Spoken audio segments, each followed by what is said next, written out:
हम लक्ष्मी चौधरी अहाँ सब मिथिलावासी के प्रणाम करे छी। आई हम एकटा होली के गीत गाबऽ जा रहल छी। एहि गीत में संग दऽ रहल छथि हमर माता जी। गीत नीक लागत तऽ गीत के अधिक से अधिक शेयर करब। धन्यवाद। कृष्णा कहै छथि, कृष्ण कहै छथि, बल जोड़ी खेलबा होली राधे संग में। कृष्ण कहै छथि, बल जोड़ी खेलबा होली राधे संग में।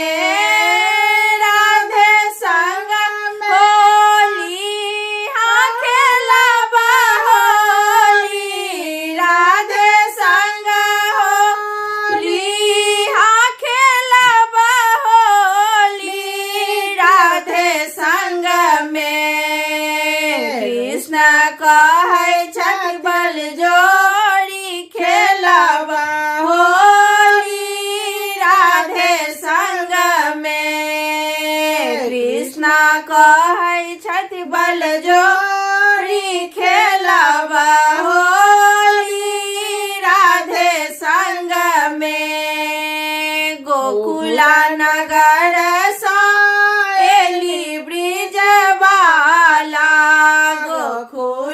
नगर एली ब्रिज बाला, एली ब्रिज बाला, एली ब्रिज बाला। बरसाने में मचावे होली आहे, बरसाने में मचावे होली।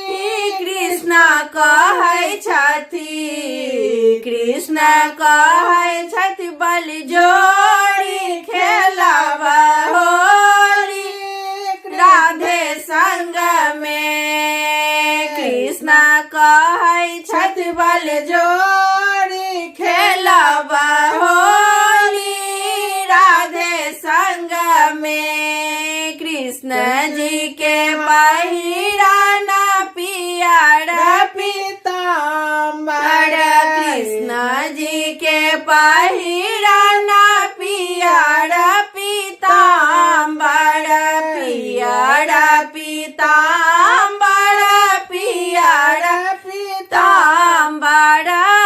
राधे के पहिराना चिरा चुनरी आहे, राधे के पहिराना चिरा चुनरी। कृष्ण कहै छथि, कृष्ण कहै छथि, बल जोड़ी खेलबा होली।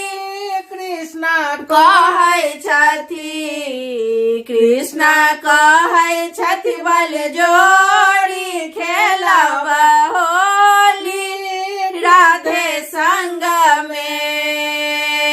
कृष्ण जी के हाथ कनक पिचकारी, कृष्ण जी के हाथ कनक पिचकारी, कनक पिचकारी, कनक पिचकारी। राधे के हाथ अबीर झोरी आहे, राधे के हाथ अबीर झोरी। कृष्ण कहै छथि, कृष्ण कहै छथि, बल जोड़ी खेलबा होली राधे संग में। कृष्ण कहै छथि, बल जोड़ी खेलबा होली राधे संग में। राधे संग होली हाँ खेलबा होली, राधे संग होली हाँ खेलबा होली राधे संग में। कृष्ण कहै छथि, बल जो